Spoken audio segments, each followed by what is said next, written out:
Hello guys, this is Aparajita from evidyarthi.in। उम्मीद है आप सब बिल्कुल अच्छे हो और बिल्कुल स्वस्थ हो। एंड हम लोग कर रहे थे आपका chapter number 1 which was resources and development, आपकी सिविक्स की बुक से। सो गाइज, इसके कुछ टॉपिक्स मैंने करा दिए हैं, अगर आपने नहीं देखा जाके जल्दी से देख सकते हो। दोस्तों, आज एक नया टॉपिक हम स्टार्ट करने जा रहे हैं जो है डेवलपमेंट ऑफ रिसोर्सेस। ठीक है। सो यार, ये बहुत ही ज़्यादा इम्पोर्टेंट टॉपिक है क्योंकि मुझे अभी भी याद है मैंने जब बोर्ड दिया था ना, तो इस टॉपिक से काफ़ी सारे क्वेश्चंस उसमें आए थे क्योंकि ये बहुत इंपॉर्टेंट टॉपिक है, इससे क्वेश्चन आएंगे। So let's just start this topic. तो गाइज, जैसा आप जानते ही हो कि जो प्रकृति माँ है वो हमें बहुत सारी चीज़ें प्रदान करती है। इंसानी ज़िंदगी में हर एक रिसोर्स की बहुत ज़्यादा अहमियत है। एक पत्थर से लेके, पेड़ पौधों से लेके, जानवर से लेके, land, water, everything in our environment is very very essential for us. ठीक है। लेकिन धीरे धीरे इंसान कुछ ज़्यादा ग्रीडी नहीं होता जा रहा है, धीरे धीरे करके वो इसको अनडिस्क्रिमिनेटली और बहुत बुरी तरीके से बर्बाद भी कर रहा है, इसका बहुत बुरी तरीके से इस्तेमाल भी कर रहा है और इसे बचाने के लिए कोई स्टेप नहीं ले रहा है। ठीक है। सो हम इसमें रिसोर्स कंजर्वेशन और सस्टेनेबल डेवलपमेंट के बारे में ही बात करेंगे गाइस। ह्यूमन सर्वाइवल के लिए इंसान अपने प्रकृति को बहुत बुरी तरीके से इस्तेमाल कर रहा है, अपनी नीड्स को फुलफिल करने के लिए चीज़ों को एक्सप्लॉइट कर रहा है। ठीक है। It was believe that resources are free gift of nature. तो प्रकृति माँ हमें बहुत चीज़ें प्रदान करती है। मैं यार इमेजिन भी नहीं कर सकती लाइफ प्रकृति माँ के बिना। तो हमें अपनी माँ को बचा के और उसको प्यार से रखना चाहिए या उसको तबाह करना चाहिए और उसको ख़त्म कर देना चाहिए। कभी कभी क्या होता है ना गाइस कि जब भी बाढ़ आती है, तूफान आता है या कुछ ऐसे फ्लड या अर्थक्वेक आते हैं, तो इसके लिए मैंने कभी भी अपनी पूरी ज़िंदगी में भगवान को या प्रकृति माँ को कभी भी दोष नहीं दिया, क्योंकि इंसान की खुद की गलती होती है। क्योंकि इंसान इतना पॉल्यूशन करता है, इतना एक्सप्लॉइट करता है लैंड को, इतना पानी को बर्बाद करता है, ख़राब करता है। इस वजह से प्रकृति माँ अपना जब प्रकोप दिखाती है तो कोई भी नहीं बचता है ना।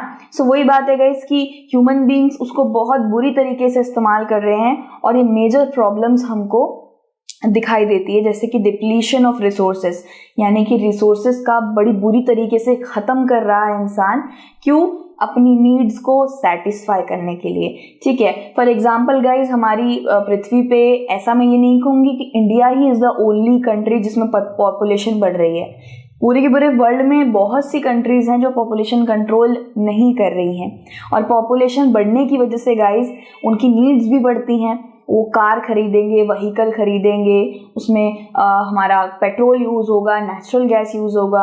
जितना ज़्यादा लोग बढ़ेंगे उतना ही उनकी नीड्स भी बढ़ेंगी। मैं ये नहीं कह रही हूँ गाइस कि लोगों को जन्म भी नहीं लेना चाहिए, लेकिन एक कंट्रोल मैनर में हर चीज़ को इस्तेमाल करना चाहिए। कंट्रोल मैनर में ही बच्चों का जन्म होना चाहिए, है ना। सो यार, देखा जाए तो हर चीज़ को बैलेंस तरीके से ही हमें इस्तेमाल करना चाहिए। जैसे कि हम खाने के अंदर नमक डालते हैं, वो ज़्यादा हो जाता है तो भी अच्छा नहीं लगता, कम हो जाता है फीका फीका खाना लगता है। सो बैलेंस अमाउंट में हर चीज़ होना चाहिए। आप करिए, बेबीज होने चाहिए, पॉपुलेशन होना चाहिए, तभी तो आगे देश बढ़ेगा, लेकिन इतना भी ज़्यादा नहीं, एकदम अनकंट्रोलेबल कि उनकी नीड्स को फुलफिल करने के लिए हम प्रकृति माँ का गला घोट दें। ठीक है। सो यार, accumulation of resources in few hands which divide the society into rich and poor. अब जैसे सोसाइटी दो भागों में, दो सेगमेंट में बटी हुई है, एक गरीब और एक अमीर। अमीर जितना चाहे वो उतना इस्तेमाल कर सकता है, इन रिसोर्स को एक्सप्लॉइट भी कर सकता है, और गरीब उसको तो ये मिलता ही नहीं है। ठीक है। लेकिन गरीब को ये चीज़ सबसे ज़्यादा सहनी पड़ती है गाइस, क्योंकि बड़ी बड़ी इंडस्ट्रीज, बड़ी बड़ी फैक्ट्रीज पानी को दूषित कर देते हैं और गरीब के पास कोई चारा नहीं रहता उसी पानी को खाने के लिए, कपड़े धोने के लिए, नहाने के लिए इस्तेमाल करना पड़ता है। तो ये बहुत ज़्यादा ग्रेव मैटर ऑफ कंसर्न है कि अगर हम कंजर्व नहीं करेंगे, अगर हम अपनी प्रकृति को या वातावरण को बचा कर नहीं रखेंगे, उसे बुरी तरीके से बर्बाद करेंगे, तो पृथ्वी खत्म हो जाएगी किसी दिन। ठीक है। सो अनडिस्क्रिमिनेट एक्सप्लॉयटेशन ऑफ रिसोर्सेज, इससे ग्लोबल इकोलॉजिकल क्राइसिस बढ़ने लग गए हैं। हम इतनी चीज़ें बर्बाद करते हैं, जैसे ग्लोबल वार्मिंग होने लग गई है, धरती गर्म होने लग गई है, पॉपुलेशन बढ़ रही है, गाड़ी खरीद रहे हैं, धरती गर्म कर रहे हैं। ठीक है। पॉपुलेशन होगी, गाड़ी खरीद रहे, पीछे से धुआं निकलता है, पोल्यूशन होता है, ठंड में आग जलाते हैं, बहुत सी चीज़ें हैं गाइज। फैक्ट्रीज तो सबसे बड़ा कॉज है पोल्यूशन का, एयर पोल्यूशन का। सो अभी जैसे मैंने कुछ चीज़ें नोटिस करी हैं दैट पीपल स्टार्टेड यूजिंग, वो लोग ऐसी स्कूटीज यूज़ कर रहे हैं जो इलेक्ट्रिकल चलती है, विच इज़ वेरी गुड। ऐसी चीज़ें यूज़ कर रहे हैं, अब सीएनजी डलवाते हैं। अब पीछे से कोई भी भाई गाड़ी का पोल्यूशन निकल रहा होता तो उसको पकड़ते हैं, 5,000 का चालान लगता है। तो ऐसे छोटे छोटे पॉइंट्स को पकड़ के आप बहुत बड़ा एक चीज़ होने से बचा सकते हो। सो ग्लोबल वार्मिंग हो रही है, ठीक है। ओजोन लेयर डिप्लीशन, यानी कि हमारी जो परत बनी हुई है पृथ्वी के ऊपर, उसमें धीरे धीरे छेद होते जा रहे हैं। अब वो फट जाएगी ना पूरी, तो जो सूरज का ताप है वो सीधा हमारे पृथ्वी पर पड़ेगा और हमारी पूरी स्किन जला देगा। बहुत सारे डिसऑर्डर्स हो सकते हैं। वो पृथ्वी भाई वो परत बचाए रखी है हमको, लेकिन वो भी धीरे धीरे उसमें भी छेद होते जा रहे हैं, वो भी फटती जा रही है। सो उसका डिप्लीशन कैसे हो रहा है गाइस? उसके साथ ऐसा क्यों हो रहा है? हमारे पोल्यूशन से, हमारे वातावरण को इतना गर्म करने से, है ना। तो ये समझ लीजिए धीरे धीरे वातावरण दूषित होता चला जा रहा है। देखिए ये कुछ ऐसे तरीके की ओजोन लेयर होती है ना, सूरज की रोशनी, यूवी रेज, अल्ट्रावायलेट रेज से हमें बचाता है ना ये, तो ये धीरे धीरे भाई फट रहा है और इससे सूरज की किरणें जो हमें बहुत ही अच्छी गुणवत्ता देती है, धीरे धीरे वो हार्मफुल बेनिफिट मतलब हार्मफुल उसमें बदलता जा रहा है, ठीक है। बेनिफिशियल होता है यार, सूरज की रोशनी बहुत बेनिफिशियल होती है, लेकिन वो डायरेक्ट आप नहीं ले सकते हो, वो ताप हम झेल नहीं सकते। तो इन्वायरमेंटल पोल्यूशन हो रहा है गाइस, ये मेरे को बताने की जरूरत नहीं है पोल्यूशन किस वजह से होता है। 5वीं 6वीं से पढ़ते आ रहे हैं हम लोग, गाड़ियों से निकलता है, फैक्ट्री से निकलता है। लैंड डिग्रेडेशन, यानी कि हम ज़मीनों को भी नहीं छोड़ रहे हैं, हम लैंड्स को भी नहीं छोड़ रहे हैं, उसमें बड़ी गंदी तरीके से खुदाइयाँ कर रहे हैं, माइनिंग कर रहे हैं, खनिज निकाल रहे हैं, उससे पूरी की पूरी लैंड का सत्यानाश हो जा रहा है और उसकी सारी फर्टिलिटी खराब हो जा रही है, गुणवत्ता खत्म। Sustainable quality of life and global piece में अब हमें धीरे धीरे ध्यान देना शुरू करना चाहिए। डिस्ट्रीब्यूशन इक्विटेबली करना चाहिए, यानी कि अब कोई भी चीज़ एकदम ज़्यादा मात्रा में हमें इस्तेमाल नहीं करनी चाहिए। अगर कोई चीज़ हम दिख रहा है कि भाई लिमिटेड है, तो उसको लिमिटेड मैनर में ही यूज़ करना चाहिए।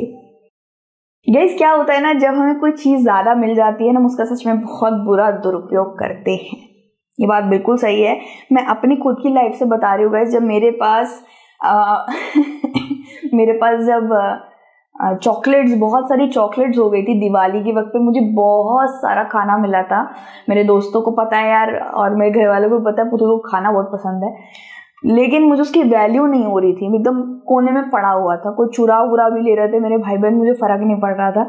बट नाउ लाइक यार मेरे को एक चॉकलेट दिला दो, कोई बहुत मन कर रहा है खाने का। सो ऐसे ही होता है, whenever we get a lot of quantity, we do not appreciate it, we do not give it worth।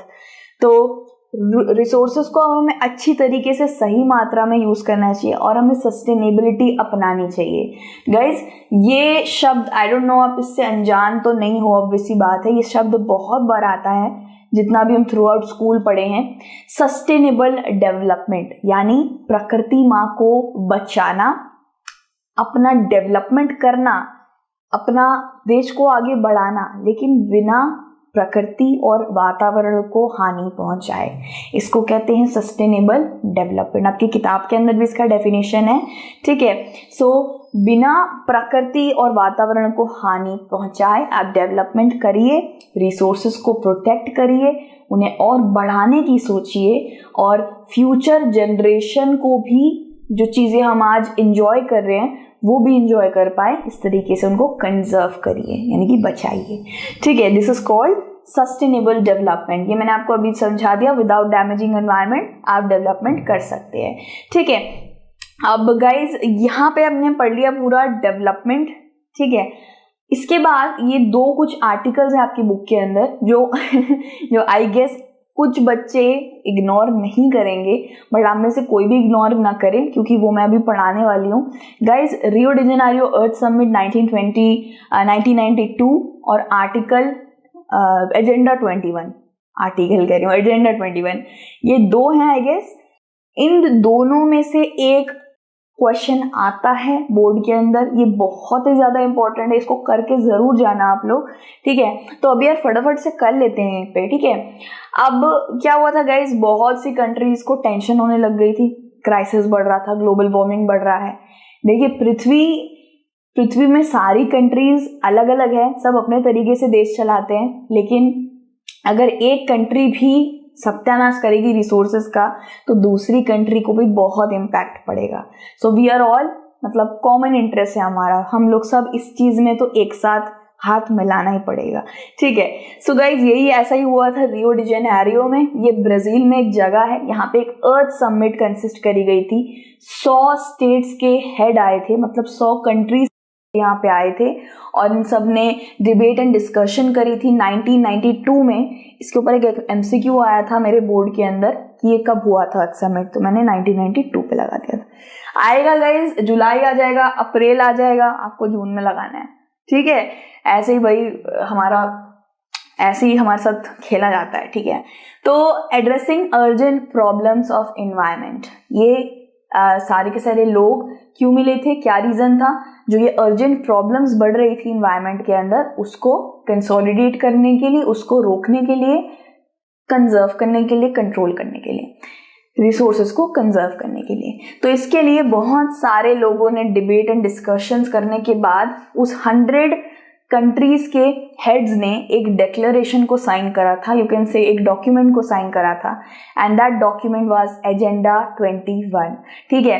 ये लोग क्यों मिले थे गाइस, ग्लोबल क्लाइमेट चेंज और बायोलॉजिकल डाइवर्सिटी, इसके ऊपर इन्होंने एक डिक्लेरेशन को साइन करा था कि किस तरीके से प्रकृति का क्लाइमेट बहुत ज्यादा ही इधर उधर हो जा रहा है। आपने देखा बीच में यार कुछ साल ऐसा हो रहा था कि गर्मी में गर्मी अच्छे से नहीं पड़ रही है, सर्दी में सर्दी अच्छे से नहीं पड़ रही है। टू बी ऑनेस्ट गाइज, अभी फरवरी स्टार्ट हुई है, ठीक है, और फरवरी के वक्त पे अच्छी खासी कड़कड़ाती ठंड रहती है, इवन मार्च होली तक भी रहती है, लेकिन कोई ठंडी नहीं है, ठीक है, बिल्कुल खत्म हो गई ठंडी। अभी बीच में बिल्कुल खत्म हो गई थी, बट बारिश हुई, फिर से थोड़ा सा ठंडी बढ़ा and then it again dropped. So climate अपने हिसाब से नहीं चल रहा है, गर्मी में गर्मी नहीं हो रही है, सर्दी में सर्दी नहीं हो रही है, बारिश में बारिश नहीं हो रही है। पिछले साल ऐसा हुआ था गाइस कि मैं अगस्त से लेके सितंबर अक्टूबर तक बारिश का वेट कर रही थी, लेकिन बारिश इतने कम मात्रा में हुई है कि मैं क्या बताऊं। बारिश मुझे बहुत पसंद है, सो बारिश पसंद है वो तो अलग बात है, बट हर जगह मतलब खेत खलियान में भी पानी चाहिए होता है, पेड़ पौधों को भी पानी चाहिए होता है। सो इसके ऊपर हुआ था भाई डिक्लेरेशन साइन, ठीक है। यहाँ पे एक देख सकते हो आप, ग्लेशियर मेल्ट हो रहे हैं, ग्लोबल टेम्परेचर बढ़ रहा है विच इज ग्लोबल वार्मिंग, ठीक है।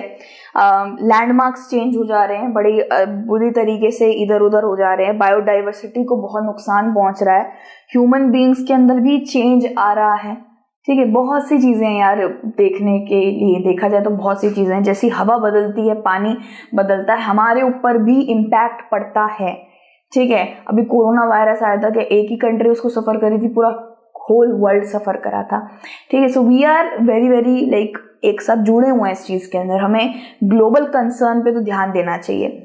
Now we talk about agenda 21, ठीक है। एजेंडा 21 ये एक डिक्लेरेशन था, वर्ल्ड के लीडर्स ने इसको साइन करा था, यू से 100 हेड्स ने, ठीक है। और ये कहाँ पे हुआ था गाइज, एक नेशनल यूनाइटेड नेशनल कॉन्फ्रेंस में ये साइन हुआ था on Environment and development, UNCED। ये आ सकता है गाइज इसकी full form, United National Conference on Environment and development, ठीक है। ऐसे मैं याद करके जाती थी। तो ये रियो डी जेनेरियो में ही एजेंडा साइन हुआ था गाइज, यू कैन सी यहाँ पे आई थिंक एक पिक लगी हुई है, United National Conference on Environment and Development, Rio de Janeiro 3 to 14 June 1992। Yup. So देखा जाए तो इसका एम क्या था, एम यही था कि हम सस्टेनेबिलिटी लेकर आए, जितने भी ग्लोबल वार्मिंग ये सब, इन सबको एड्रेस करें, कंजर्व करें रिसोर्सेज को, और एनवायरनमेंट को प्रोटेक्ट करें एंड डेवलपमेंट भी करें without damaging the environment. So disease रोकने के लिए, पॉवर्टी रोकने के लिए, ग्लोबल कोऑपरेशन बनाने के लिए, ये सब कॉमन इंटरेस्ट है गाइस, ठीक है। गरीबी हर देश में है, उसको रोकने के लिए, ग्लोबल वार्मिंग वो हर देश में एक देश इस चीज को करेगा तो बाकियों को भी तो दिक्कत होगी ना। अगर मैं इंडिया में न्यूक्लियर बॉम्ब फोड़ूंगी तो उसका इम्पैक्ट बाकी देशों में नहीं जाएगा, बिल्कुल जाएगा। ठीक है, सो यार ये म्यूचुअल नीड्स हैं, ठीक है, इन सब पे ध्यान हर कंट्री को देना चाहिए और एक साथ बैठ के देना चाहिए। नॉट जस्ट दैट कि पेड़ कट रहे हैं सिर्फ इंडिया की ड्यूटी है, सिर्फ रशिया की ड्यूटी है, सिर्फ चाइना की ड्यूटी है, पूरे कंट्री की ड्यूटी है, पूरे वर्ल्ड की ड्यूटी है। ठीक है, मतलब हमारा वर्ल्ड अर्थ। ठीक है, सो गाइज ये एजेंडा 21 ये डिक्लेरेशन था, ये आपको याद रखना है। इसका एम क्या था वो भी आप लिख सकते हो। और इसका ये मानना था गाइज कि हर एक कंट्री, हर एक स्टेट, हर एक सिटी, हर एक लोकल स्टेट, हर किसी को एक ऐसा ही एजेंडा बनाना चाहिए, एजेंडा 21 जैसा। ठीक है, हर एक छोटे से छोटे शहर, एक छोटे से छोटे राज्य को भी एक इसी तरीके के डिक्लेरेशन पे साइन करना चाहिए और उस राज्य के अंदर हर तरीके से उधर के रिसोर्सेज को कंजर्व करना चाहिए। धीरे धीरे हर राज्य करेगा, पूरा कंट्री सेफ हो जाएगा। ठीक है, सो एजेंडा 21 ने यही बोला था कि सबको, सारी कंट्रीज को इसी तरीके का डिक्लेरेशन करना चाहिए। सीरियसली बहुत ग्रेव मैटर ऑफ कंसर्न है गाइज। ये पानी अभी टैप चला दिया, ब्रश कर रहे हैं, शावर से नहा रहे हैं, मजे कर रहे हैं। ठीक है, बहुत सारी चीजें हैं गाइज, हमने भी बचपन में कराई सब चीजें, लेकिन जब आपको ज्ञान आ जाता है, नॉलेज आ जाता है, तब भी आप उस चीज को ध्यान में ना रख के, इग्नोर करके आप वेस्ट करे जा रहे हो, तो दैट इज रियली, ये बहुत बुरी बात है, हमें हाईली अनरिस्पॉन्सिबल बनाता है। तो रिसोर्स प्लानिंग इसके बाद वाला टॉपिक है। It's a short topic but it's important, so जरूर देख लेना। आई थिंक सारी टॉपिक इंपॉर्टेंट है। सो दूसरे टॉपिक में मिलते हैं। Till then, thank you so much for watching this video. जय हिंद, God bless you, bye bye.